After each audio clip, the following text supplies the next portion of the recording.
उसका होता ही नहीं है, वो करता है।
आवाज नहीं आ रही।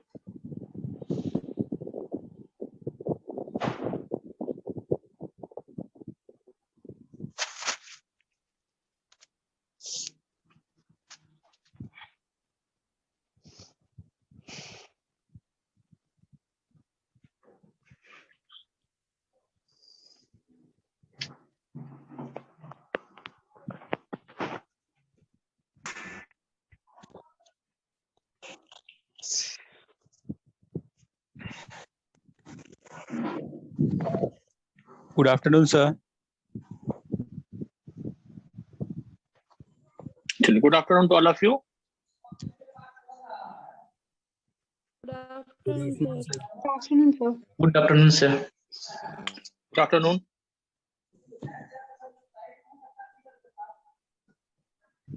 Thank you sir. हाँ गिरब, आप सब ऐड हो गया सर? सर हाँ, ऐड तो हो गया है। हाँ गिरवर सर, आपका स्वागत है हम सबकी ओर से कि आपने समय निकाला। Good afternoon sir. सर बस मैं थोड़ा सा बोल दूं और फिर हाँ सर, सबसे पहली बात कि आपने पूरे जो इंटरव्यू प्रोग्राम था उसमें बहुत हमको हेल्प किया। तो कई बच्चे कई स्तरों पर हम लोग से जुड़े, कुछ तो पहले थे, कई लोग इंटरव्यू में जुड़े, और कोरोना के दौर में भी आपसे हम लोगों ने कुछ प्रयास किया, और उसमें आपने दो बार बड़ा कार्यक्रम किया था। बच्चों की गाइडेंस में उससे बड़ा मदद मिली और कई लोग के अच्छे मार्क्स सर आए। तो हम सबकी ओर से सर का बहुत स्वागत है कि सर आपने इतने बिजी टाइम में भी हम लोग के टाइम निकाला। सर आपका स्वागत है sir, welcome sir. Thank you Sanjay ji. हमें हमारी आवाज सुनाई दे रही है आपको? क्लियर है आवाज? Yes sir. सर बहुत अच्छी बात है। तो हमें जरा ये बताइए कि अभी जो हमारे स्टूडेंट जुड़े हुए हैं, क्या वो सिलेक्टेड लोग भी हैं या जिनकी प्रिपरेशन चल रही है वो लोग हैं? नहीं सर, मैक्सिमम लोग सिलेक्टेड भी हैं, कुछ लोग इंटरव्यू वाले भी जुड़ गए हैं ताकि कुछ एडमिनिस्ट्रेशन पे जान सके। तो कुछ बिहार के बारे में या एडमिशन आपसे बात जान सके, क्वेश्चन आंसर होंगे। चलिए, बहुत अच्छी बात है। क्वेरीज भी करेंगे अपने प्रोफाइल के बारे में। Sir very good. प्लीज जो भी स्टूडेंट्स भी मत करिएगा प्लीज। चलिए, म्यूट, सबका म्यूट कर दीजिएगा। अच्छा संजय जी, मेरी आवाज क्लियर है ना? क्योंकि नेट थोड़ा स्लो है। वेरी गुड, चलिए वो अच्छी बात है।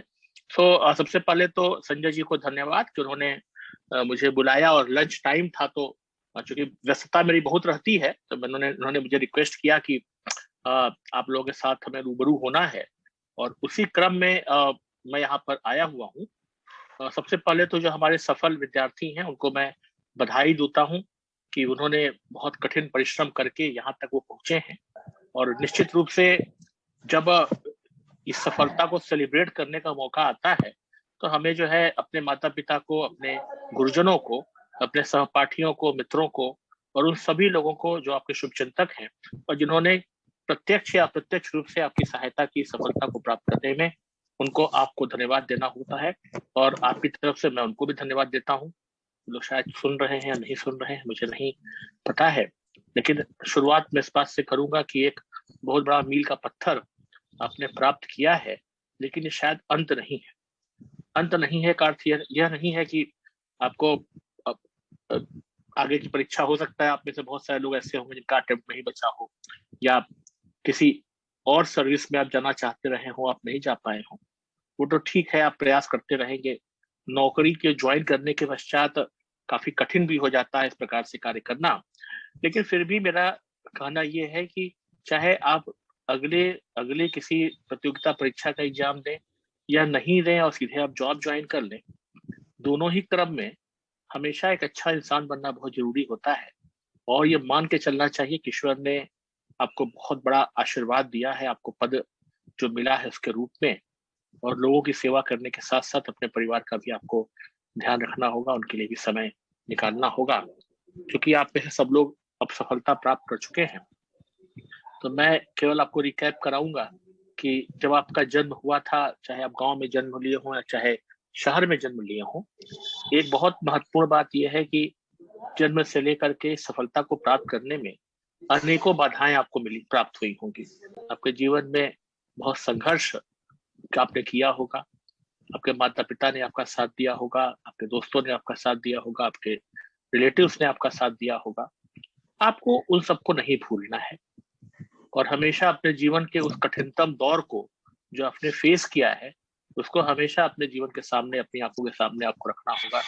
चाहे आप किसी भी पद को प्राप्त कर ले, हमेशा इस चीज को याद रखना होगा कि सफलता जो है अत्यंत कठिनता के साथ प्राप्त हुई है। आपने बहुत संघर्ष किया है, उसके लिए आपने बहुत बड़ी तिलांजलि दी है। मैं आप सबको बधाई देता हूँ। यूपीएससी निश्चित रूप से आने वाले समय में भी, अभी भी एक प्रतिष्ठित सेवा है। आप सब लोग इसको ज्वाइन करेंगे, बहुत खुशी की बात है। आप ये भी जानते हैं कि पिछले 5-6 वर्षों में बीपीएससी का शेड्यूल जो है काफी रेगुलर हुआ है, और इसके लिए बीपीएससी और हमारे सभी जो पदाधिकारी वहाँ काम करते हैं तो निश्चित रूप से प्रशंसा के पात्र हैं। उन्होंने बहुत मेहनत के साथ इस कार्य को किया है। यह भी बताता है कि सरकार जो है किस प्रकार से लोगों को रोजगार देने के लिए हमेशा दृढ़ है, और महिलाओं के लिए विशेष रूप से सरकार ने जो प्रयास किया है उसी का यह फलाफल है कि हमारी 40% से अधिक जो महिलाएं हैं वो सफल हुई हैं। ये भी बहुत बड़ी सफलता का एक उदाहरण है, और जो नारी सशक्तिकरण के साथ साथ जो न्याय के साथ विकास करने की सरकार की अवधारणा है उसका भी एक बहुत बड़ा उदाहरण है। संजय जी, मेरी आवाज अनइंटरप्टेड है या बीच बीच में कट रही है? नहीं सर, आपकी आवाज अच्छे से आ रही है जी। बहुत बढ़िया। तो मैं यही कहूंगा कि आपने बहुत बड़ा अचीवमेंट लिया है। इसके लिए संजय जी को मैं धन्यवाद भी देता हूँ। ये आपके वास्तविक गुरु हैं, जो फ्रेंड, फिलोसफर, गाइड के रूप में जो आपको गाइड करते हैं। मेरा इनसे जो बहुत पुराना परिचय है, जितना मैं इनके व्यक्तित्व को जानता हूँ, मैं समझता हूँ केवल गुरु से बढ़कर आपके मित्र भी हैं और आपके गार्जियन भी हैं, आपके अभिभावक भी हैं। हमेशा आप इससे संपर्क बनाए रखिएगा। मैं हमेशा एक चीज कहता हूँ, इसमें कोई ऐसी बात नहीं है, मैं आपका गार्जियन भी हूँ, आपसे सीनियर भी, इसलिए इस बात को मैं कह सकता हूँ कि जो ग्रेटिट्यूड होता है बहुत महत्वपूर्ण होता है। वृक्ष को हमेशा जब फल से लगता है तो बहुत ज्यादा हम्बल हो जाता है, बहुत ग्रेटिट्यूड प्रदर्शित करता है, बड़ों के प्रति सम्मान प्रकट करता है। और सम्मान प्रकट करने का सबसे अच्छा उदाहरण होता है अपने गुरु से आशीर्वाद लेना, उनका पैर छू करके या आपसे उनको मिलकर को प्रणाम करके। मैं आशा करता हूँ कि आप सब लोगों ने अपने गुरु का आशीर्वाद लिया होगा। उनको जो उन्होंने आपको ज्ञान दिया, जिसके कारण आप यहाँ तक पहुंचे हैं, उसके लिए आपने उनको धन्यवाद भी दिया होगा, ये मैं मान के चलता हूँ। और यदि आपने ऐसा नहीं किया तो कृपया करिएगा। संजय जी आपसे ये बात नहीं कहेंगे, लेकिन मैं कह सकता हूँ जीवन में यह शुरुआत है, ये अंत नहीं है। जीवन हमेशा परीक्षाओं का दौर है। आने वाले समय में और कठिन आपको चुनौतियां प्राप्त होंगी, और ऐसी दशा में आपको सदैव ये प्रयास करना होगा कि आपके जीवन में जो गुरु हैं, जो आपके सलाहकार हैं, जो आपके मार्गदर्शक हैं, ये माइक कृपया सब लोग ऑफ कर लीजिए, और माइक कृपया ऑफ कर लीजिए, क्योंकि माइक बहुत लोगों का, एस शर्मा जी का खुला हुआ है, सर्वेश प्रिंस जी खुले हुए हैं। मैं 2 मिनट रोकता हूँ, कृपया माइक सब लोग ऑफ करिए। सभी लोगों से निवेदन है कि अपना अपना माइक ऑफ कर लें। सर बोल रहे हैं, सर की बातों को सुना जाए। ठीक है, कंट्रोल रखा करिए, यहीं से माइक ऑफ कर दिया। चलिए, वेरी गुड। कुमार साहब, आपका माइक ऑन है, कृपया ऑफ कर दीजिए। डॉक्टर संजय सिंह, सब लोगों का माइक देखिए ऑफ है। चलिए, राइट। सो मैं कंटिन्यू करूंगा। तो ये बहुत महत्वपूर्ण है, और गुरुओं के प्रति अपनी कृतज्ञता जो है आपको जाहिर करनी चाहिए और करना होगा। अब मैं शुरुआत करता हूं। जो लोग सफल हुए हैं उनको पुनः बधाई। और संजय जी जैसा कह रहे थे कि जब लॉकडाउन खत्म होगा, सरकार जब अलाउ करेगी तो ये आपको सम्मानित भी करेंगे। लेकिन मेरा मानना है कि इनको सम्मानित जो आप कोई करेंगे उससे ज्यादा इनका सम्मान किया जाना चाहिए, क्योंकि रियल जो हीरो हैं वो ये हैं। इनके प्रयास से ही आप सब लोग सफल हुए हैं। फिर भी ये इनका बड़प्पन है, इनकी दरियादिली है कि आपको सम्मानित कर रहे हैं। मैं आप सभी की तरफ से इनको शुभकामनाएं देता हूँ। बहुत ही मुझे लगता है कि बहुत कम समय में ही आप लोगों की ज्वाइनिंग हो जाएगी, जो भी सर्विसेज जिनको मिली है। और जब भी आप ट्रेनिंग करेंगे और ट्रेनिंग करने के बाद राष्ट्र की मुख्य धारा में आकर के अपने सिविल सेवक के दायित्वों का निर्वहन करेंगे, तो बहुत सारी चुनौतियां आती हैं। जो अलग अलग पद हैं, आप सभी लोग चूंकि सेलेक्ट हो गए हैं, मैं मान के चलता हूं कि आप सबको अपने दायित्वों का बोध होगा, आपको कौन सी जॉब में किस प्रकार का काम करना है और किस प्रकार की चुनौतियां आनी है, इन सबका आपको बोध होगा। फिर भी जो समस्याएं होंगी उसका हम लोग आपको सॉल्व करेंगे अगले कई चरणों में, जब आपसे हम रूबरू होंगे। उन लोगों को जिनका सिलेक्शन किसी कारणवश नहीं हो पाया है या जिनको इच्छित जो जॉब है वो नहीं मिली है,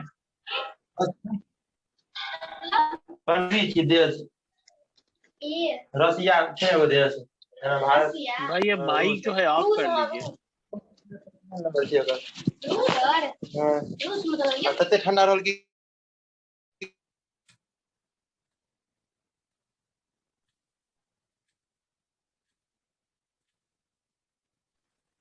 राइट। सो जब आप जॉब को ज्वाइन करने जाएंगे और उसके बाद से लेकर के जब आपकी ट्रेनिंग होगी, प्रोबेशन पीरियड, अलग अलग जॉब के लिए अलग अलग का समय है, तो मैं मान के चलता हूं कि जो भी जिसमें भी आप सिलेक्ट हुए होंगे उसकी जॉब के बारे में आपको प्रोफाइल आपको पता होगी। लेकिन फिर भी अगर किसी प्रकार की समस्या होगी तो हम लोग आपके लिए हैं यहाँ बैठे हुए। जब आप ज्वाइन करें तो इस चीज को समझें कि जितने कष्टों के साथ आपने इस सर्विस को प्राप्त किया है, समाज का एक वर्ग दूसरी तरफ भी है। अभी तक आप रिसीविंग एंड की तरफ थे, अब आप गिविंग एंड की तरफ जा रहे हैं। तो रिसीव करने के जो एंड पर अभी भी बहुत सारे लोगों को आप छोड़ करके आ गए हैं, उनके लिए भी आपको काम करना है। बिहार एक गरीब राज्य है, आप जानते हैं कि यहाँ पे बहुत ज्यादा कार्य करने की आवश्यकता है, सामाजिक आर्थिक रूप से भी। और इस दशा में आप लोगों ने जो जो प्रयास आप लोग करेंगे वो निश्चित रूप से सराहनीय होगा। आप लोग राष्ट्र के भविष्य है। जिस प्रकार से सिलेक्शन हुए हैं, अपने मान के चलिए कि बहुत ब्रिलियंट लोग सिलेक्ट हुए हैं। ऐसा हो सकता है कि बहुत ब्रिलियंट स्टूडेंट का सिलेक्शन ना हुआ हो, लेकिन ऐसा नहीं हो सकता है कि एक ऐसा जो नहीं पढ़ता हो, जिसका जो बहुत कम पढ़ाई करता हो, सिलेक्शन हो गया हो। ऐसी दशा में जब भी आप ज्वाइन करने जाएं, अब चाहे आपकी ट्रेनिंग हो चाहे आपकी जॉब हो, तो हमेशा इस चीज को ध्यान में रखें कि आपको समाज के लिए, इस राज्य के लिए बहुत अधिक कार्य करना है। और वो लोग जो लोग सिलेक्ट नहीं हो पाए हैं या जिनको वांटेड जो जॉब है, जो चाहते थे वो नहीं मिली है, मैं उनको यही कहूंगा कि वो आगे भी प्रयास करते रहे। जीवन में संघर्ष का महत्व है और मेरा मानना है कि जब तक आप हारेंगे नहीं, जब तक आपने दिल से हार को स्वीकार नहीं किया, तब तक आप हार नहीं मानेंगे। मैं एक चीज जरूर देख रहा हूँ कि बार बार ये कहने के बाद भी माइक जो है ऑफ नहीं हो रहा है, तो इन लोगों को जो है लीव करा दीजिए ना, कोई व्यवस्था तो होगी ना, इन लोगों को ग्रुप से हटा दीजिए। क्योंकि अगर बार बार नहीं मान रहे हैं तो कुछ लोग जो ध्यान से सुन रहे हैं उनका नुकसान हो रहा है। तो मैं 2 मिनट का समय देता हूँ। कुमारी जी, आप सुन रही हैं तो आपका माइक ऑन है, सर बोल रहे हैं, आप बात समझ नहीं रही हैं, आप ऑफ कर लीजिए माइक को। और जिनका भी माइक ऑन है प्लीज माइक को ऑफ कर लें।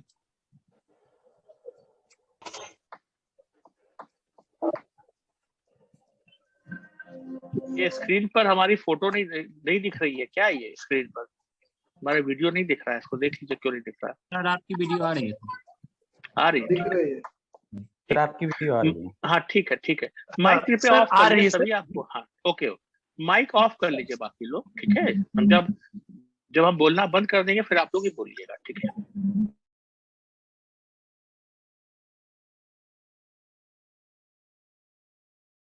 सर आपका माइक जो है सर आप खुद को हाँ, होस्ट ने जब म्यूट किया तो मैं भी म्यूट हो गया, मैंने अनम्यूट कर लिया, राइट। सो अब क्लियर है। तो देखिए ये बहुत महत्वपूर्ण होता है कि जिस तरह से आप तैयारी के दौरान आपने जो मेहनत की है, जो स्ट्रगल किया है, जॉब के समय तो स्ट्रगल वर्ड मैं नहीं यूज करूंगा, लेकिन मेहनत आपको उसी तरह से करनी पड़ेगी। और भले ही जॉब आप प्राप्त कर लिए हो, लेकिन आगे जाने के लिए आपको हर हालत में जो जिस प्रकार से अभी आप मेहनत करते हैं, ऐसा नहीं है कि कोई भी जॉब बेड ऑफ रोजेज नहीं हो सकती है। सब जगह कठिन संघर्ष होता है, मेहनत होती है, चैलेंजेज होते हैं जॉब में। तो सब आप आने वाले समय में आप जो है वाकिफ होंगे उससे, आप फेस करेंगे उसको। इसके लिए भी आपको तैयार रहना पड़ेगा। लेकिन फिर भी सेलिब्रेट करने का मौका है उन सभी के लिए जो सिलेक्ट हुए हैं। निश्चित रूप से लाखों स्टूडेंट्स के साथ आप कंपटीशन दे करके यहाँ तक आप पहुंचे हैं, और निश्चित रूप से आप विद्वत हैं, आप टैलेंटेड हैं, और इसलिए आपका सिलेक्शन हुआ है। मैं आपको बधाई देता हूँ। और साथ ही जो मैंने बातें आपसे कही हैं कि उसके बाद भी आपके जो साथी लोग हैं, आपके मित्र हैं, आपके गुरुजन हैं, आपके माता पिता हैं, इन सब के साथ लेके चलना होगा। आइसोलेशन में जीवन का कोई महत्व नहीं होता है। कैरियर और लाइफ पैराबोला जैसी होती है, उतार और चढ़ाव सबके जीवन में आते हैं। और जिनके जीवन में उतार नहीं भी आता है, चढ़ाव नहीं भी आता, उतार तो आएगा ही, चढ़ाव नहीं भी आता है, तो मान के चलिए कहीं ना कहीं उन्होंने संघर्ष कम किया है। इसलिए लाइफ में हमेशा सकारात्मक रहना चाहिए, पॉजिटिव रहना चाहिए। और मैं यही कहूंगा जिनका सिलेक्शन नहीं हुआ है, जो लोग परीक्षा दे रहे हैं, जो लोग इंटरव्यू देने जा रहे हैं भविष्य में, उन लोग को आज से ही ये मान के, आपने इसके पहले की पढ़ाई कैसे की, आपने भले ही जो गलतियां की हो, आपके हाई स्कूल में सेकंड डिवीजन आई हो, थर्ड डिवीजन आई हो, आप फेल हुए रहे हो, आप इंटर में आपके खराब नंबर आए हो, आप ग्रेजुएशन में खराब आए हो, पीजी में खराब आए हो, इनका कोई महत्व नहीं होता है सिलेक्शन में। सिलेक्शन में महत्व होता है जिस दिन से आप तैयारी शुरू करते हैं। और अगर ऐसा मान ले कि जो बहुत अच्छे पढ़ाई में नहीं है, जिनका करियर बहुत अच्छा नहीं हुआ है, वो सिलेक्ट नहीं हो सकते, तो फिर जो आज समय आप जो देख रहे हैं लोगों को, वैसा नहीं होता है। इसलिए मेरा मानना है कि तैयारी से पूर्व जो 3-4 वर्षों की जो आपकी तैयारी होती है, वही महत्वपूर्ण होती है, और उसमें गलतियां आपको नहीं करनी चाहिए। मैं फिर से एक चीज दोहराऊंगा कि किसी कारण से अगर आपका सिलेक्शन नहीं हो पाए, तो आप अपने स्वयं से पूछिए कि क्या मैंने इससे ज्यादा मेहनत मैं नहीं कर सकता था। तो अगर इसका उत्तर यह है कि नहीं मैं कर सकता था, तो इसका अर्थ यह है कि कहीं ना कहीं कमी हमारे अंदर है। हमारा कंपटीशन किसी से नहीं है, कंपटीशन हमारा खुद से है। पढ़ाई के संदर्भ में एक चीज और बताऊंगा, जो लोग जो तैयारी कर रहे हैं, अभी से क्वेश्चन पेपर्स को सॉल्व करिए, एग्जामिनेशन लाइक कंडीशंस में तैयारी करिए, ताकि आने वाले समय में आपको कठिन प्रॉब्लम ना हो। घर के अंदर ही, लॉकडाउन भले ही है, कोचिंग बंद है, बट घर के अंदर आप तैयारी कर सकते हैं। और घर के अंदर जो एग्जामिनेशन लाइक कंडीशंस में 3 घंटे का पेपर अगर होता है, 3 घंटे आप बैठ जाइए, 10 से 12 और आप तैयारी करिए। ये सब चीजें मुझे अपनी तरफ से कहनी थी। समय कम है, मैं आपसे आगे भी चर्चा करता रहूंगा, लेकिन आज जो संजय जी ने मुझे बुलाया था, वो आपको बधाई देने के लिए बुलाया था, आपसे बात करने के लिए बुलाया था। लेकिन मैं अपनी बात को ये विशेष रूप से कहना चाहता था कि इसमें संजय जी का बहुत योगदान है। जितने सादगी के साथ, सरलता के साथ ये करते हैं, पटना में, बिहार में कार्य कर रहे हैं, तो निश्चित रूप से ये जो ज्ञान होता है, इसका कोई मोल नहीं होता है। इसको आप पैसे से नहीं तोल सकते हैं, भले ही आप फीस देते हो, इसको आप पैसे से नहीं तोल सकते हैं। और उन्होंने निश्चित रूप से जिस प्रकार की सफलता प्राप्त की इनके संस्थान ने, इन्होंने, निश्चित रूप से शो करता है, प्रदर्शित करता है कि इन्होंने बहुत मेहनत की है आपसे। आप सब लोग जुड़े रहे इनके साथ, इसके लिए मैं बहुत बहुत आपको बधाई और धन्यवाद भी देता हूँ। कि और साथ ही मैं ये भी कहूंगा कि इस प्रकार का संपर्क आप बनाए रखिए। एक व्हाट्सएप ग्रुप होना चाहिए, जो 64वीं परीक्षा का मान लीजिए रिजल्ट निकला है, इसका एक ग्रुप होना चाहिए। आप एक दूसरे के साथ जुड़े रहें, क्योंकि आपका ऐसा नहीं हो सकता है कि आप किसी जॉब में है तो आपका काम किसी और से नहीं पड़ेगा। तो इसलिए आप पूरे बिहार में अलग अलग आपके साथी लोग होंगे, जो अलग अलग सर्विसेज में होंगे, अलग अलग जिलों में जाएंगे। तो ऐसी दिशा में एक दूसरे से संपर्क बनाए रखें। मैं तो संजय जी से ये भी कहूंगा कि कभी मौका मिले तो वर्ष में एक बार जो सिलेक्टेड कैंडिडेट्स हैं, उनका भी गेट टुगेदर होना चाहिए। अगर इस प्रकार का व्यवस्था हो, इस प्रकार की संभावना हो कोविड के बाद, तो आप कर सकते हैं। यहाँ पर जो सिलेक्टेड लोग हैं उनको बुलाया जाए, और आप देखेंगे भी इसमें कि बहुत सारे लोगों ने अपने अनुभव को शेयर भी करेंगे। और विशेष रूप से जो हमारे स्टूडेंट्स हैं जो तैयारी कर रहे हैं, उनके साथ इस प्रकार का आप शेयर कर सकते हैं, जिससे काफी लाभ भी होगा। मैं एक चीज और बता दूं, जो लोग यहाँ तैयारी कर रहे हैं उनके संदर्भ में, कि लिखने का बड़ा महत्व होता है। देखिए, बहुत छोटी सी कहावत है, writing makes a man perfect. तो ये बहुत बड़ी स्किल होती है, और स्किल लिखने का अभ्यास हमेशा करना चाहिए। ऐसा हो सकता है कि आप हिस्ट्री के बहुत बड़े विद्वान हो, ज्योग्राफी के बहुत बड़े विद्वान हो, लेकिन जब लिखने को कहा जाए तो आप लिख नहीं पाएंगे। तो conventional type of writing skills is very important, और इसके लिए लिखने का अभ्यास करना चाहिए।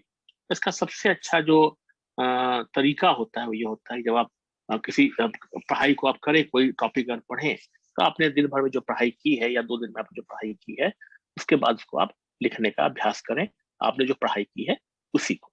तो ये बहुत महत्वपूर्ण चीज है, इस पर मैं चाहूंगा कि आप लोगों का विशेष रूप से ध्यान आप लोग दें।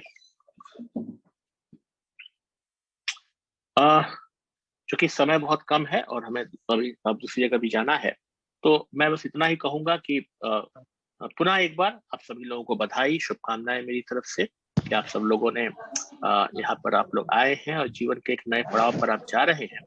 और अगले करीब 5 से 7 मिनट 10 मिनट तक हम चाहेंगे कि आपको कोई अगर डाउट हो तो एक एक करके, लेकिन मॉडरेट संजय जी मॉडरेट आप कर लीजिएगा, नहीं तो एक साथ बहुत लोग बोलेंगे या फिर जो है समस्या उत्पन्न होगी। राइट, गिरवर हाँ जी संजय जी। हम लोग आभार आपका आपकी बातों के लिए सर।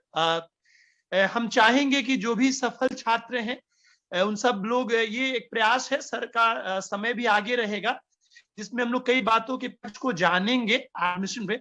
सर मैं एक अपना सवाल पहले पूछ दूं कि अगर आपको कंक्रीट बिहार के प्रशासन की एक बेहतर प्रशासक के लिए जो बिहार के सिचुएशन है, कौन से गुण चाहिए जिससे बेहतर से, चाहे वो बीएएस में गए हो, बीपीएस में गए हो, बीएफएस में गए हो, कुछ वो टिप्स बताइए जिससे वो बेहतर से कर सके सर। ठीक सर, सर कुछ आप अपनी बात। देखिए संजय जी, बिल्कुल आपके प्रश्न का मैं जवाब देता हूँ, सब लोग उसको ध्यान से सुने।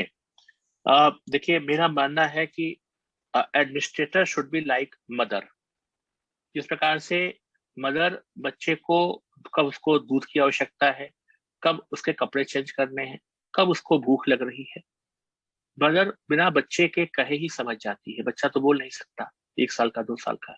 उसी प्रकार से प्रशासक को भी मदर होना चाहिए, और उसके बच्चे जो है, उसकी प्रजा है, जनता है, जो लोग हैं, सेवा जो की सेवा कर रहे हैं वो है, और उस व्यक्ति को, उस समाज को, उस लोगों को क्या चाहिए इसकी आवश्यकता बिना जाने ही जान जाए।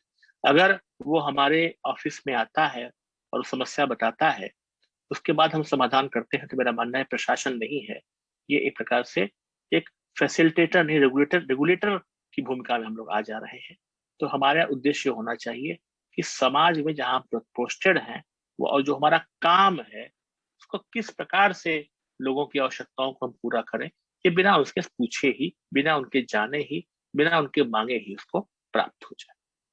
सर बहुत बढ़िया सर। एक और सवाल है जो मैं सबसे बच्चों से लिया हूं। अभी की जो स्थिति है बिहार में, उसमें कई बार पाया जाता है कि बहुत प्रकार के प्रेशर ग्रुप काम करते हैं सर, चाहे वो जिस भी तरह के हो, मैं बिना नाम लिए बोल रहा हूं सर, उसमें वो कैसे बैलेंस बनाए सर?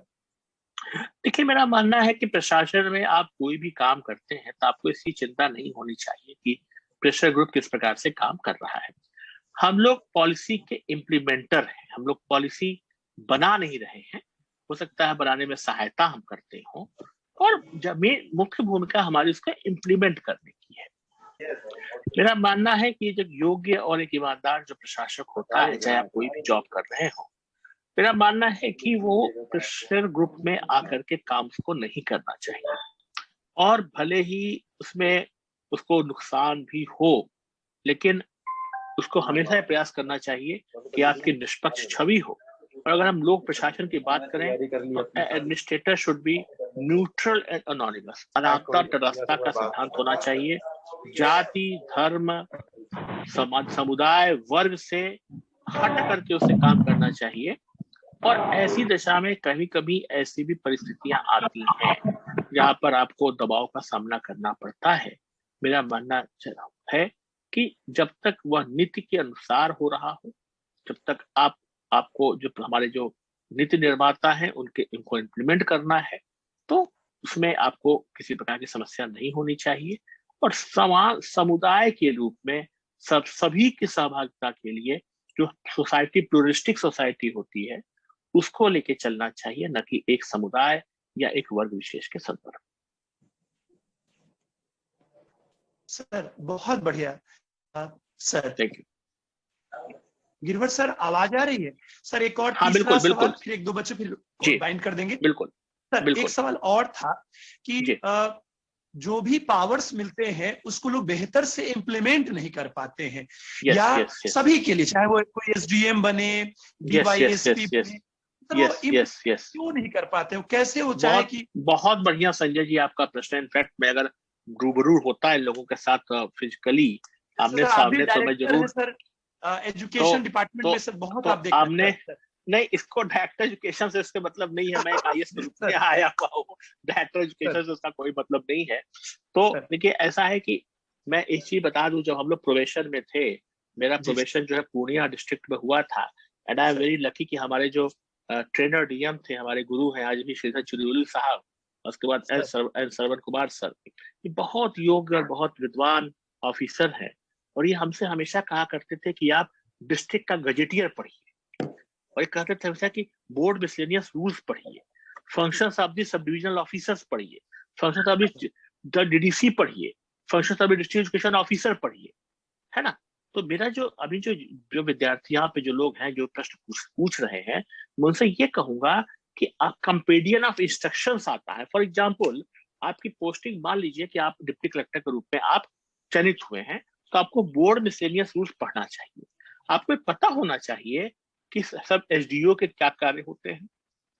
केवल आपकी पोस्टिंग SDO में तो होगी नहीं, हो सकता है आपकी पोस्टिंग डिस्ट्रिक्ट सप्लाई ऑफिसर के रूप में हो सकता है आप एक कलेक्ट्रेट के एक किसी विंग के हेड हो जाए, फॉर एग्जाम्पल रेवेन्यू शाखा के। तो आपका तो काम मल्टीफेरस है, इसलिए आपका काम दायित्व बढ़ जाता है, और आपको विशेष रूप से जो है अपना मल्टीफेरस में आपको सभी कामों के जो कंपेडियन ऑफ इंस्ट्रक्शंस हैं उसको आपको अच्छे से पढ़ना पड़ेगा।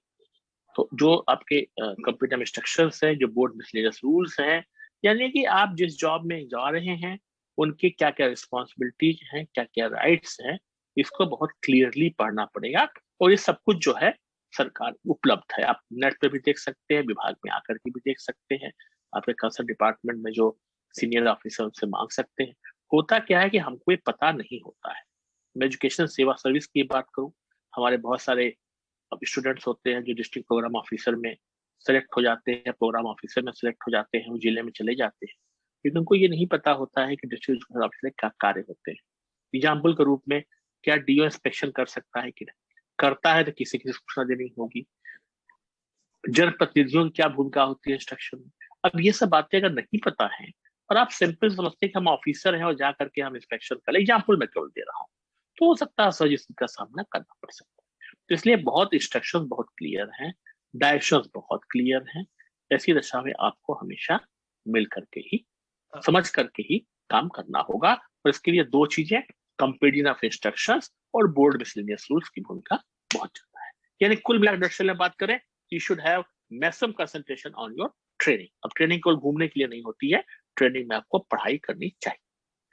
बहुत बढ़िया सर। एक और सर आखिरी सवाल मेरी ओर से, फिर बच्चे। हाँ। सर डिस्ट्रिक्ट मजिस्ट्रेट के रूप में अपनी भूमिका निभाई है, जो जिले के सर्वे सर्वा होते हैं, और मैक्सिमम जो पोस्ट है जो इस बार के चयनित हुए छात्र हैं वो डिस्ट्रिक्ट के तहत ही, चाहे वो BPRO बने, चाहे वो RDO बने, चाहे वो सप्लाई इंस्पेक्टर बने।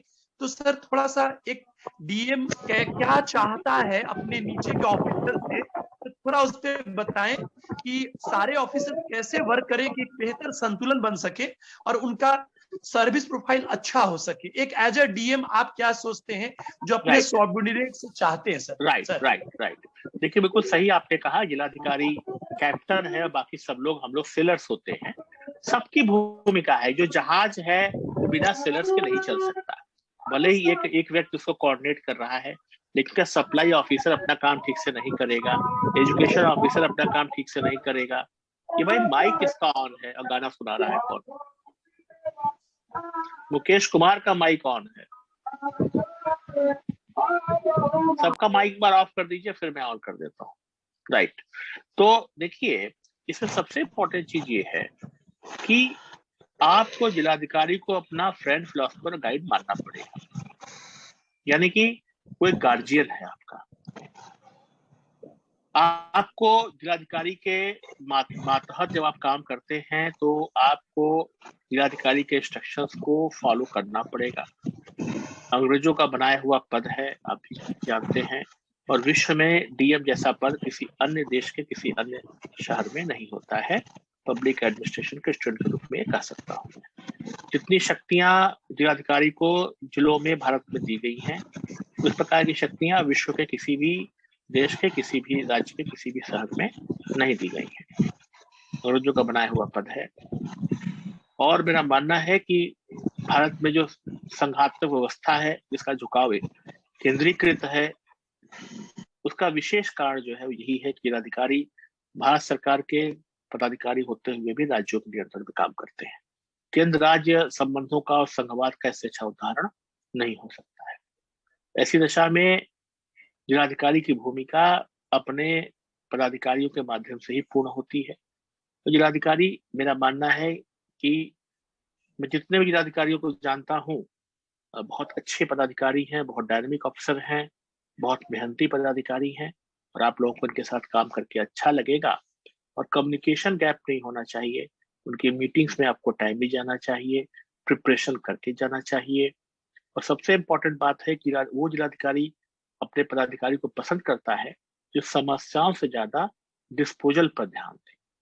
उदाहरण के रूप में, अब जाते ही आप बोलिएगा कि सर मुझे बैठने की चेयर नहीं है, टेबल नहीं है, ऐसा हो सकता है, ऐसा हो सकता है, तो गाड़ी नहीं है। तो अब आप ये भी कह सकते हैं साहब कि हमारे जो बैचमेट हैं उनको जिलाधिकारी ने गाड़ी दी है सर, यहाँ नहीं मिली है। तो ये सब समस्याएं हैं, ये समस्याएं हैं, लेकिन फिर भी मेरा मानना है कि थोड़ी समस्याओं को जूझते हुए अगर आप अपना इंप्रेशन अच्छा कर सके, मेहनत से अपने काम का जो डिस्पोजल है वो अच्छे से कर सके, दैट विल बी बेटर। अब बाद में फिर समस्याओं का समाधान जिलाधिकारी आपके करेंगे। एक प्रकार का संतुलन बहुत जरूरी है, जहां पर हम अपना आउटपुट अच्छा दें और समस्याओं को मिनिमाइज करके जिलों में रहें। ठीक है सर, बहुत बढ़िया सर। बस एक पंचायत बड़ा महत्वपूर्ण होता है। कभी सवाल भेजिए हैं, अंकिता हैं। अंकिता, अपने सर्विस में कुछ सवाल पूछिए। अंकिता जी, बताइए। अंकिता जी, अंकिता। हाँ, प्रणाम सर। आपका पहले तो बहुत बहुत धन्यवाद। आपने हम लोगों को बहुत अच्छे से गाइड किया था, और सर और आप लोग जैसे मार्गदर्शकों की कृपा से हम लोगों को ये सफलता मिली है। आप लोगों का बहुत योगदान रहा, इसके लिए बधाई आपको अंकिता जी, बधाई। मेरा चयन ब्लॉक में पंचायती राज ऑफिसर की तरफ हुआ है। चूंकि यह पद पहले बीपीएससी के द्वारा नहीं लिया जाता था, तो इस पद के संबंधित मैंने कुछ जानकारियां वेबसाइट से जाकर प्राप्त की हैं, लेकिन बेसिकली किस तरह के कार्य पंचायत स्तर पे करने की सबसे ज्यादा आवश्यकता है बिहार में? देखिए ऐसा है कि जहां तक मुझे ध्यान है कि बिहार में प्रखंड पंचायती राज अफसर का कोई पद बहुत पहले नहीं हुआ करता था। हालांकि अन्य राज्यों में मुझे जानकारी है कि इस प्रकार का पद होता है। यह जिले में जिलाधिकारी के माध्यम से जिला पंचायत राज पदाधिकारी और प्रखंड विकास पदाधिकारी के बीच की कड़ी होती है जो प्रखंड में काम करती है। और जिस प्रकार से आप ध्यान दीजिए कि ब्लॉक एक्सटेंशन ऑफिसर हुआ करता था, ब्लॉक कोऑपरेटिव ऑफिसर हुआ करते हैं, ब्लॉक एजुकेशन ऑफिसर हुआ करते हैं, तो प्रखंडों में जो पंचायती राज के तहत आप जानते हैं राज्य वित्त निगम होता है। इसके अलावा जो है भारत सरकार का वित्त आयोग होता है। तो राज्य के वित्त आयोग और केंद्र के वित्त आयोग के द्वारा जो राशि का वितरण राज्यों के बीच में किया जाता है, तो उनके संसाधनों का कुशलतम उपयोग करवाना प्रखंड पंचायत अधिकारी का विशेष दायित्व है। पंचायत से संबंध में जो अधिकार दिए गए हम सूची 12वें में, और मान लो कि 13वां में तो ये है 11वें में, तो 11वें में जो अधिकार दिए गए हैं उसको बहुत अच्छे ढंग से इम्प्लीमेंट कराना राज्यों के संग में प्रखंड पंचायत राज पदाधिकारी का दायित्व है। और ये वैसे ही है जैसे आप ध्यान दीजिए तो प्रखंड विकास पदाधिकारी पहले डिप्टी कलेक्टर हुआ करते थे, बाद में इनकी सेवा अलग कर दी गई। तो उसी प्रकार से मुझे लगता है कि प्रखंड में भी ये पावर जो है प्रखंड और इसके बीच में एक कड़ी होगी। ठीक है, तो आपको इसके लिए तैयारी करना पड़ेगा। सर्विस रूल्स इस सर्विस के बन चुके हैं। सर्विस रूल्स आप नेट पे भी ले सकती हैं, कभी पंचायती राज विभाग में जाएंगी तो वहां पर भी आपको ये इसके रूल्स मिल जाएंगे। प्रमोशन के भी इसमें एवेन्यूज है, आप लोग प्रमोट होकर के डिस्ट्रिक्ट पंचायती राज ऑफिसर तक और उसके बाद डिप्टी डायरेक्टर पंचायती राज या ज्वाइंट डायरेक्टर पंचायती राज तक आप बनेंगे। तो सब सर्विस कंडीशंस आपके बन चुके हैं और ये बहुत क्लियर है कि इसमें क्या काम करना है। मैं फिर से बता देता हूँ, राज्य के वित्त आयोग और केंद्र के वित्त आयोग की जो धनराशि प्रखंडों को पंचायतों को दी जाती है उसके संदर्भ में नियंत्रणकारी भूमिका।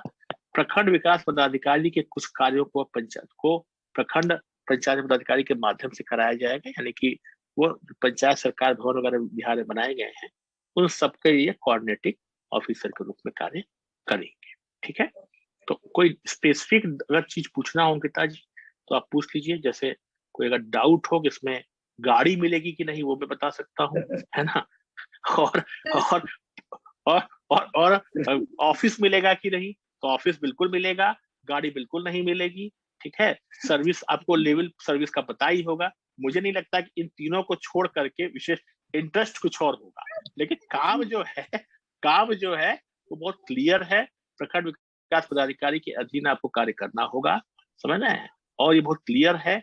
और ये पंचायती राज के अधिनियम के अंतर्गत जो दायित्व है, जो उसकी शक्तियां हैं, उसको आपके माध्यम से प्रखंड पूरा करेगा। ठीक है सर बहुत अच्छा। सर कोई और सर्विसेज पे कोई सवाल हो तो पूछ ले। जी जी जी जी नमस्कार सर, मैं संतोष बोल रहा हूँ।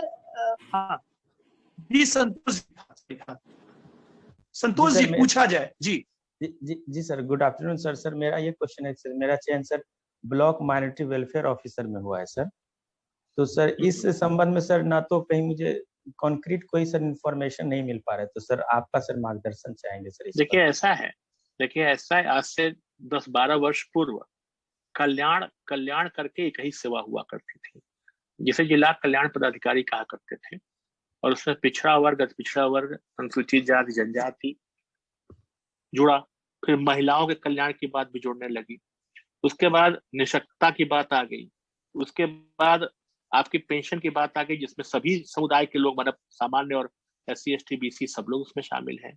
विधवा पेंशन की बात आ गई, है ना। अब महिलाओं के बच्चों के बाल संरक्षण के लिए भी आ गई। तो जिले में बहुत सारे पद इस प्रकार से बन गए, जैसे सामाजिक सुरक्षा के लिए assistant director social security. Mike भाई ऑफ करिए, किसका है? सौम्या कुमारी जी। उसके बाद देखेंगे आप तो असिस्टेंट डायरेक्टर चाइल्ड प्रोटेक्शन के पद आ गए। ये माइक भाई ऑफ करे, ट्रेन कहाँ चल रही है। हाँ, तो ये सब पद जो है आ गए। उसी क्रम में मुझे लगता है कि सन 2010 के आसपास, 11 के आसपास माइनॉरिटीज के लिए पहले डिस्ट्रिक्ट माइनॉरिटी वेलफेयर ऑफिसर का पद सृजित हुआ। मुझे ध्यान आ रहा है कि 56वीं रही होगी या 98वीं रही होगी, पहली बार डिस्ट्रिक्ट माइनॉरिटी वेलफेयर ऑफिसर के पद से लोग सेलेक्ट हुए। मुझे याद है 2013 या 14 में इसकी पहली पोस्टिंग हुई थी, तो आप जोड़ लीजिएगा। उसके पहले वाली जो सर्विस थी, रिजल्ट निकला था, उसी में आए थे। और 38 पद थे, से बहुत सारे लोग छोड़ के चले गए। और इस बार भी आप देखेंगे 2-4-6 पद जो है माइनॉरिटी डिस्ट्रिक्ट के होते हैं। सरकार ने ये देखा कि माइनॉरिटीज की संख्या जिस प्रकार से है, उनके वेलफेयर के लिए प्रखंडों में भी काम किया जाना है। तो माइनॉरिटीज के वेलफेयर के लिए बहुत सारे विद्यालय चलते हैं, बहुत सारे हॉस्टल्स चलते हैं, जिसे अल्पसंख्यक छात्रावास कहते हैं। इन लोगों को बहुत सारा, चूंकि एजुकेशन डिपार्टमेंट भी बहुत सारा माइनॉरिटी के बच्चों को स्कॉलरशिप बांटता है, तो एजुकेशन डिपार्टमेंट के माध्यम से होता है, पैसा माइनॉरिटी वेलफेयर डिपार्टमेंट का होता है। तो इस प्रकार से जो माइनॉरिटीज के वेलफेयर के लिए जो काम किए जाने हैं, वो सब काम जो है हमारा जो है प्रखंड माइनॉरिटी वेलफेयर ऑफिसर करेगा। और ये करेगा आपके डिस्ट्रिक्ट माइनॉरिटी वेलफेयर ऑफिसर के उस पर। ठीक है सर बहुत बढ़िया। सर एक और सवाल, डॉली का सवाल है। डॉली सवाल पूछे। आरओ पर बहुत बच्चे सेलेक्ट हुए। डॉली जी का आवाज आ रही? Dolly ji. Yes sir. Please पूछिए। सर मेरा क्वेश्चन ये था, क्योंकि इस बार का कैडर स्ट्रेंथ बहुत ज्यादा ही बढ़ा है आरओ का, तो इसके कुछ रिपरकशन हो सकते हैं या फिर कैसा रहेगा हमारा सर्विस? ये तो कुछ इन्फॉर्मेशन। आपको तो एक ही पद पे काम करना है डॉली जी, बाकी से क्या मतलब कंपटीशन तो है नहीं। अब किसी को पीटने वीटने का तो नहीं ना करिएगा, पीट को ज्वाइन न कराया जाए उसको। आपको तो एक कुर्सी चाहिए, एक कोबरा चाहिए, और एक प्रखंड चाहिए, अंचल चाहिए। दूसरे से क्या मतलब आपसे? क्या संजय जी? नहीं, तो उससे क्या फर्क पड़ता है डॉली जी? अगर हम कह रहे हैं, मैं आपकी बात समझ गया इसलिए बोल रहा हूँ। देखो ऐसा है कि क्या फर्क पड़ेगा, मान लो हम समझ गए आप यही कह रहे हैं प्रमोशन लेट होगा, तो क्या करिएगा उसमें? क्या करिएगा? ईश्वर ने जो दिया है उसको प्रसाद समझ कर रख लीजिए, है ना। क्योंकि भाई मेरा कहना है, मैं आपकी बात को बिल्कुल समझ गया, आप जो पूछना चाह रही हो। भाई ज्यादा लोग होंगे, कंपटीशन होगा, पोस्टिंग कंपटीशन होगा, प्रमोशन के प्रॉब्लम्स होंगी। लेकिन देखिए मेरा मानना है कि आज के समय में नौकरी का दायरा बहुत संकुचित है, और ईश्वर ने जो आपको दिया है उसको प्रसाद समझ से ग्रहण कर लीजिए। और साथ ही मैं कहूंगा सभी के लिए कि अगर आपके अटेम्प्ट बचे हैं, आपको अलाउ करते हैं लोग, या आपकी हेल्थ, आपकी क्षमता आपको अलाउ करती है, you should always go for better jobs. ठीक है, बहुत गुड आफ्टरनून सर। सर मेरा एक सवाल था सर। महिमा का सवाल। महिमा महिमा जी जी जी। Good afternoon sir. सर मैं ये पूछना चाह रही थी, assistant director social welfare department जो है, इसका जॉब प्रोफाइल और वर्किंग वगैरैह कैसा रहेगा सर? प्लीज इसमें थोड़ा गाइड कर दीजिए। हाँ, देखो महिमा, आपको ध्यान होगा गांव में विधवा पेंशन दी जाती है, आपको याद होगा वृद्धावस्था पेंशन दी जाती है। अभी 308 रुपया पर मंथ, अब 400 रुपया हो गया, बढ़ता रहता है, कोई ऐसी बात नहीं। निशक्ता की पेंशन दी जाती है, सेंट्रल गवर्नमेंट स्पॉन्सर्ड भी होती है, स्टेट की भी होती है, कुछ 5 प्रकार की पेंशन होती है। तो ये सब जो पैसा है वो असिस्टेंट डायरेक्टर सोशल सिक्योरिटी के माध्यम से मिलता है। ये बहुत अच्छी जॉब है, जिलाधिकारी के अधीन आप लोग काम करेंगे, आपका एक बढ़िया सा चैम्बर कलेक्ट्रेट में होगा, गाड़ी की व्यवस्था भी रहती है, बहुत सारी स्कीम आपके माध्यम से होती है। उदाहरण के रूप में जो ऑर्फनेज होता है, आपको ध्यान होगा दत्तक ग्रहण केंद्र होता है बच्चों के लिए, एडॉप्शन, स्पेशल एडॉप्शन सेंटर जिसे बोलते हैं, या ऑर्फनेज होता है, अनाथालय होता है, या चाइल्ड केयर सिस्टम, बालिका गृह, आपने बहुत चर्चित वर्ड सुना होगा बालिका गृह, तो बालिका गृह वगैरह भी जो है, इन सबका दायित्व जो है वो असिस्टेंट डायरेक्टर सोशल सिक्योरिटी पर होता है। एक परवरिश योजना चलती है, जो एड्स प्रभावित जो बच्चे होते हैं, माता पिता होते हैं, उनके बच्चों को पेंशन दी जाती है।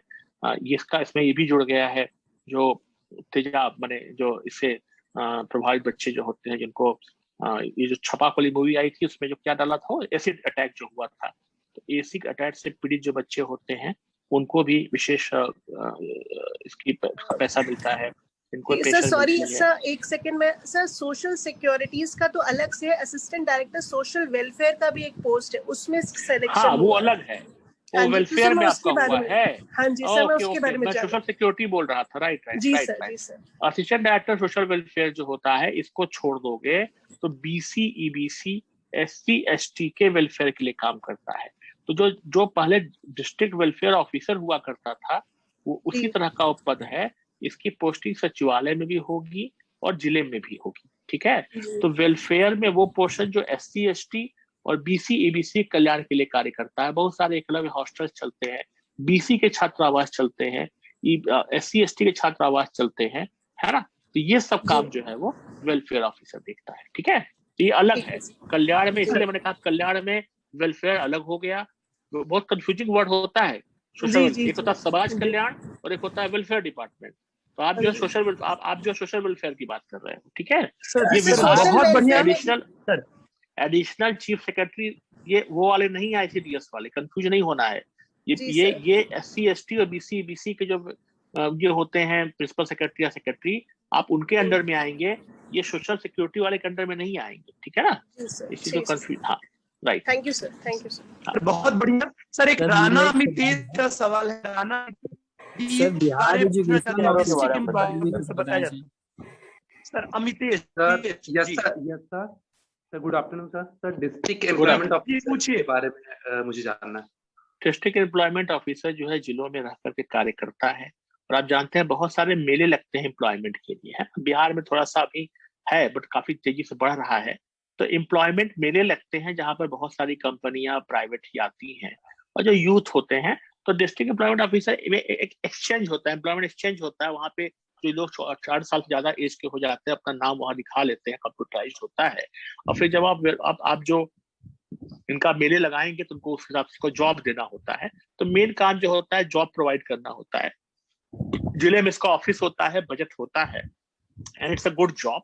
तो और इसका हेडक्वार्टर जो है यहाँ पे नियोजन भवन में है, जो नागोला चौराहा है, वहाँ बड़ा सा नियोजन भवन बना है, वहीं पर है। That comes under labour department. तो जो लेबर रिसोर्स डिपार्टमेंट जो होता है आपका, उसी के अंडर में आता है, ठीक है। तो डिस्ट्रिक्ट एम्प्लॉयमेंट ऑफिसर एक अलग जॉब है, ठीक है। चलिए, थैंक यू सर। महिमा जी और जयंती जी का सवाल, महिमा जी और जयंती जी पूछे, कोई एक, महिमा या जयंती सेक्शन ऑफिसर। एक सवाल था सर कि बिहार एजुकेशन ऑफिसर्स का क्या कैरियर पाथ है सर?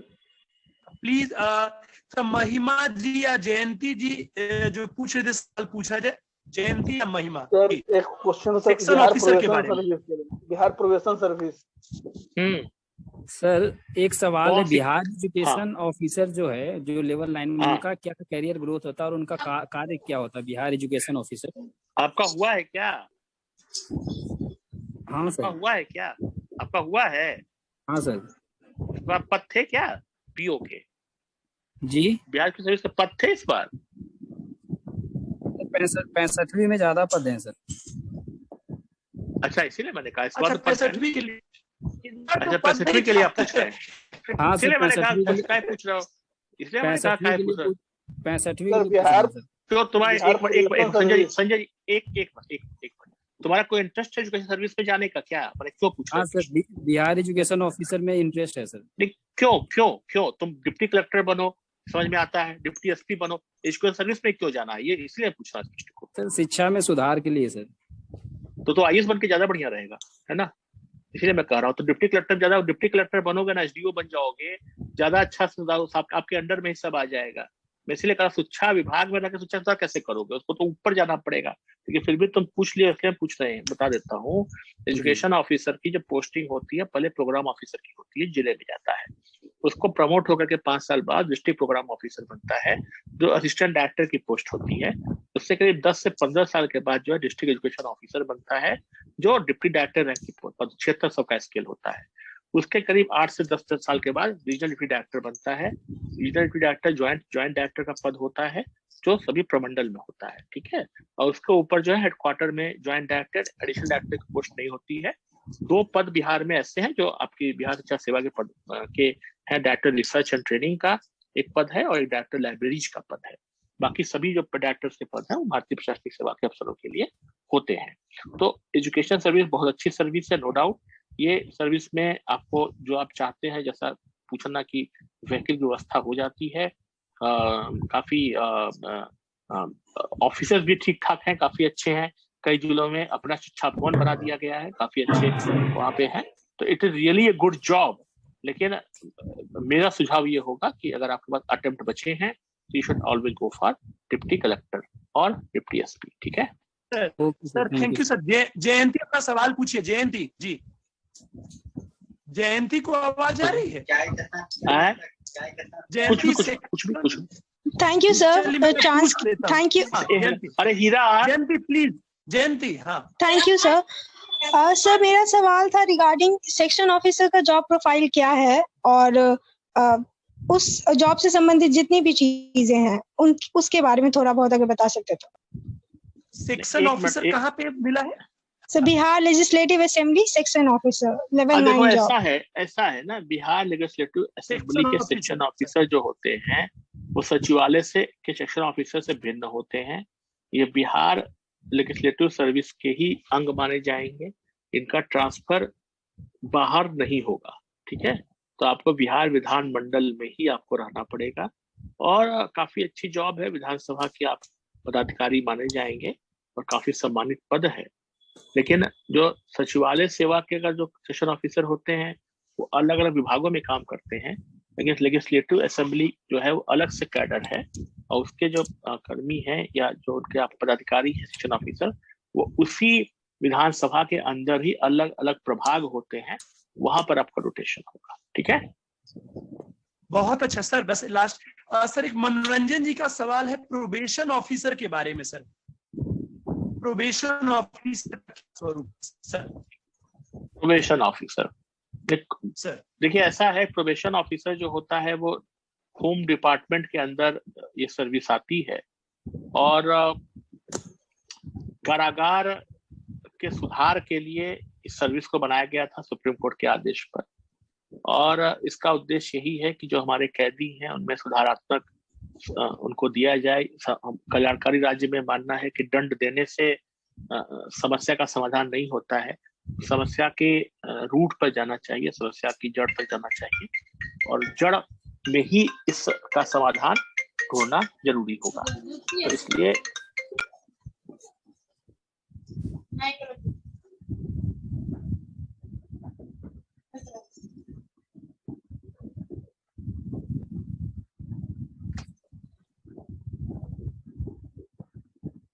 हाँ जी बताइए।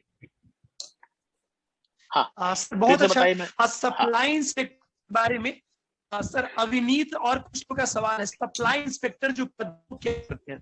हाँ देखिए ऐसा है कि बिहार में पहले मार्केटिंग ऑफिसर ही हुआ करता था, पहले समझिए जो food and civil supply department होता है, इसके 2 वर्ड होते हैं, फूड एंड सप्लाई। तो एक होता है कि फूड को लेना, प्रोक्योर करना, और फिर प्रोक्योर करने के बाद उसको जो है बांट देना। ठीक है, यानी कि उत्तर प्रदेश का एग्जाम्पल हम लें तो यहाँ पर food and civil supply department के अंतर्गत प्रखंड में या लोअर लेवल पर 2 विंग काम करते हैं, एक सप्लाई विंग और एक मार्केटिंग विंग। उदाहरण के रूप में ले, मैं ऐसे समझिए, जो मार्केटिंग ऑफिसर होता है उसका काम होता है धान और गेहूं की अधिप्राप्ति करना, और जो सप्लाई इंस्पेक्टर होता है वो रियली वर्तमान का मार्केटिंग ऑफिसर होता है जो बिहार में होता है, यानी कि पीडीएस की गोदाम पर सामान को गोदाम से ले जाना पीडीएस की शॉप पे और वहां से वितरण लाभुकों के बीच में कराना।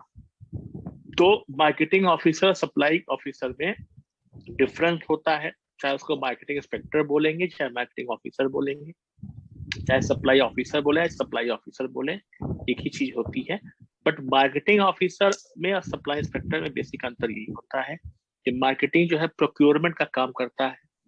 अभी बिहार में मार्केटिंग ये जो समितियां होती हैं वो नहीं है उस प्रकार से, अन्य राज्यों में होती है, तो वहां पे मार्केटिंग व्यवस्था को बहुत बढ़िया से नियंत्रित करने का काम मार्केटिंग ऑफिसर करता है, और गोदाम से अनाज को राशन की दुकान तक ले जाने और राशन की दुकान से लोगों को वितरित कराने का जो काम होता है वो सप्लाई इंस्पेक्टर करता है। ठीक है सर, बहुत बढ़िया। 2 मिनट पे आगे। हाँ सर, लास्ट सर, एक दो लोग का बीएस पर सवाल है कि बीएस के लिए क्या अभी सर कुछ प्रॉब्लम आ रहे हैं क्या?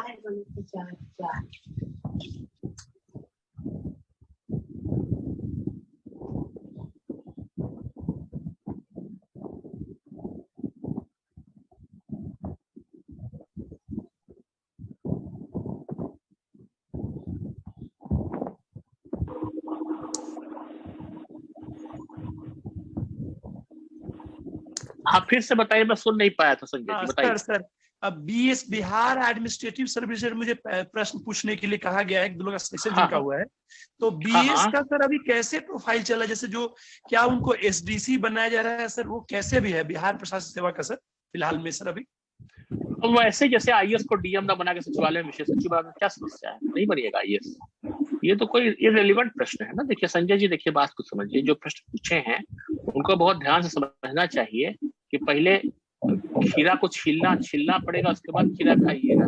अभी से ही डिप्टी कलेक्टर, अच्छा हमारा क्या है, एसडीएम बने करना ही क्या? मतलब मेरा एक और प्रश्न है, किस उद्देश्य से बनना है?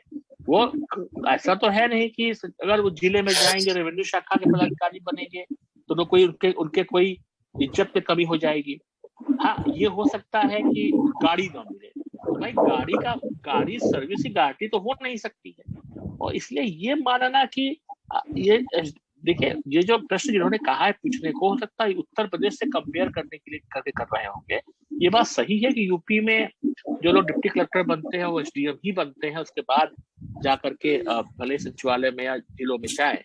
यहाँ पर हो सकता है कि आपको एएसडीओ बना दिया जाए, हो सकता है आपको सीनियर डिप्टी कलेक्टर बना के जिला में भेज दिया जाए। तो इससे क्या फर्क पड़ता है? अगर 101 अनुमंडल है तो उसमें भी कुछ ऑफिसर्स के लिए, आईएएस के लिए भी रिजर्व होता है, जो नए लोग आते हैं, 8, 9, 10 लोग आते हैं, तो 90 के आसपास पद होते हैं।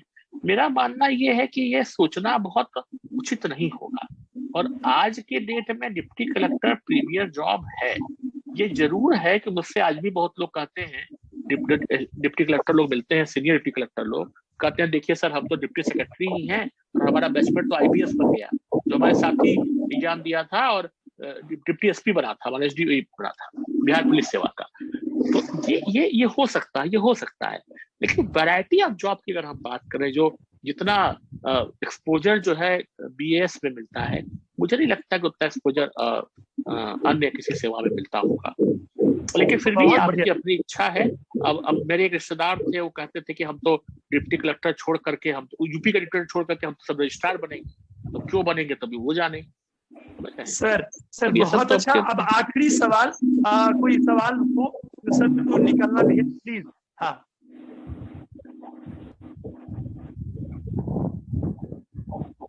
सर, बीपीआरओ के बारे में बताइए।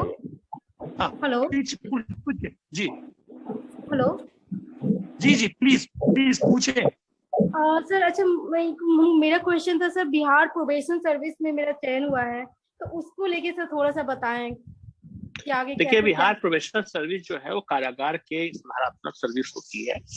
सब सुप्रीम कोर्ट के आदेश के बाद ये माना जाता है कि एक कैदी जो है वो जो अपराधी बुरा नहीं होता, उसका अपराध बुरा होता है, और उन परिस्थितियों की भी जांच की जानी चाहिए किन परिस्थितियों में अपराध हुआ है। तो सरकार का दायित्व बना, सरकार ने ये निर्णय लिया कि आने वाले समय में जो हमारे कैदी हैं उनको भी लीगल एड्स उपलब्ध कराया जाए, उनके लिए भी जो करेक्टिव मेजर्स लिए जाए। भविष्य में जब जेल की सेवा हमारे जो सावधि पूरी करने के बाद जब निकले तो उनको भी कोई निगेटिव बात न रहे, वो समाज के मुख्य धारा में चले जाए। डिस्ट्रिक्ट प्रोबेशन ऑफिसर इसी के लिए बनाया गया है।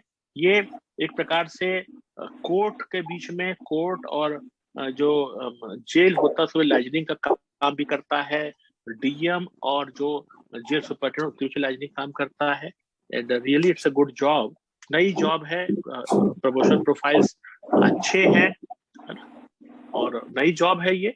और चूंकि काम का एक्सपीरियंस आपको पता नहीं चलेगा कि आपके सीनियर लोग 2 ही 4 बैच में इस तरह के लोग आए हैं, लेकिन मेरी मानना है कि अच्छी जॉब है और करियर प्रोफाइल के पॉइंट ऑफ व्यू से एक अच्छी जॉब है और आपको करना चाहिए इसको। सर लास्ट सवाल, एक आरओ पर सवाल है। रेवेन्यू ऑफिसर सर जो बन रहे हैं लोग बहुत, उनका सर सीईओ से रिलेशन या कब तक बनेंगे, क्या स्वरूप है, थोड़ा सा सर बता दिए सर। देखिए, रेवेन्यू ऑफिसर का अर्थ कदापि रेवेन्यू ऑफिसर का अर्थ कदापि नहीं है कि वो सीईओ के रूप में पोस्टेड होंगे। सरकार की यह मंशा है कि रेवेन्यू ऑफिसर जो है वो सीईओ के नीचे उनको पोस्ट किया जाए। हालांकि इसके बारे में मतभेद है। हेडक्वार्टर लेवल पर भी कई पद क्रिएट हुए, मुझे जानकारी है इस बात की। हेडक्वार्टर में भी इसके पद हैं जो हेडक्वार्टर में भी रखना है। स्पष्टता का पूरी तरह से अभाव है, लेकिन फिर भी ये मुझे लगता है कि ऐसा नहीं होगा कि पोस्टिंग पाते ही सीईओ का पद सीईओ बना दिया जाए, क्योंकि सीईओ का पद तो मेरी जानकारी भरे हुए है ना। तो ये अंचल में काम करेंगे, बट रेवेन्यू ऑफिसर के अधीन, बिल्कुल वैसे ही जैसे एसडीओ और एएसडीओ। आप कह सकते हैं दोनों एक ही रैंक के पद है, लेकिन तब भी एसडीओ सीनियर होता है और एएसडीओ नीचे होता है। आप देखेंगे दोनों का स्किल बराबर होता है, आप देखेंगे दोनों का स्किल। जिनका बल्कि बहुत सारे ऐसे एसडीओ होते हैं जिनका किसी कारण से विभागीय कार्रवाई स्टार्ट हो जाती है और 1-2 साल के बाद इंक्रीमेंट रुक जाता है, तो उनकी सैलरी और एसडीओ की सैलरी बराबर हो जाती है। रैंक तो एक ही है, सैलरी भी बराबर हो जाती है। तो वो है व्यवस्था है, तो क्या करें सर। बहुत बढ़िया सर। अब हम इसको जरा रोकेंगे क्योंकि सर को निकलना भी है। तो एक बार सर सबकी ओर से सर को बहुत थैंक यू सर, आपने समय निकाला सर। यानी आपको और सारे पार्टिसिपेंट को शुभकामनाएं। और एक चीज जरूर है, मैं कहूंगा कि आप ये हमको बता दिया कितने लोगों ने आपको लड्डू खिलाया कि नहीं, क्योंकि हम हमेशा कहते हैं, है ना, मैं हमेशा ये कहता हूँ और आपको ध्यान होगा कि लड्डू एक प्रतीकात्मक वस्तु है। लड्डू खाने से शुगर भी बढ़ जाएगी, लेकिन प्रतीकात्मक एक वस्तु है और ये आपके सम्मान को प्रकट करता है कि हमारे गुरु ने हमारे लिए बहुत कुछ किया। तो अगर आप लोग नहीं खिलाए हो, जो सिलेक्टेड लोग हैं वो भी खिला दीजिएगा, और जो लोग इंटरव्यू दे रहे हैं वो खिला के जाइएगा, क्योंकि संजय जी बड़े शुभ हैं। तो आप अगर खिला देंगे तो एडवांस में ही आपको सफलता मिल जाएगी।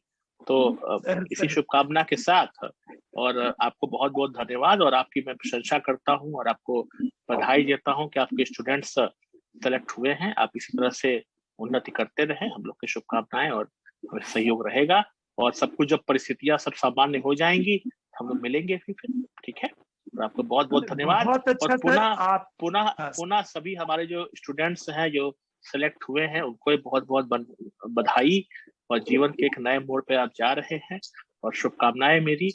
जीवन में कभी भी मेरी आवश्यकता होगी आप मुझसे संपर्क कर सकते हैं। किसी जॉब प्रोफाइल के बारे में भी अगर कोई डाउट होगा, मुझे अगर जानकारी नहीं होगी मैं पता करके ही बता दूंगा आपको, इससे परेशान नहीं होना है। जॉब के साथ आप बहुत चीजें सीख लेंगे। सबसे बड़ी बात है मन शुद्ध होना चाहिए, आत्मा पवित्र होनी चाहिए और एक सकारात्मक दृष्टिकोण के साथ आपको आगे बढ़ना है। बहुत बहुत धन्यवाद सर। सबकी ओर से बहुत आभार sir. Thank you sir. Thank you friends, आप सबको best wishes. Thank you Sanjay ji, आपको भी बहुत बहुत धन्यवाद। Thank you thank you sir. Thank you sir.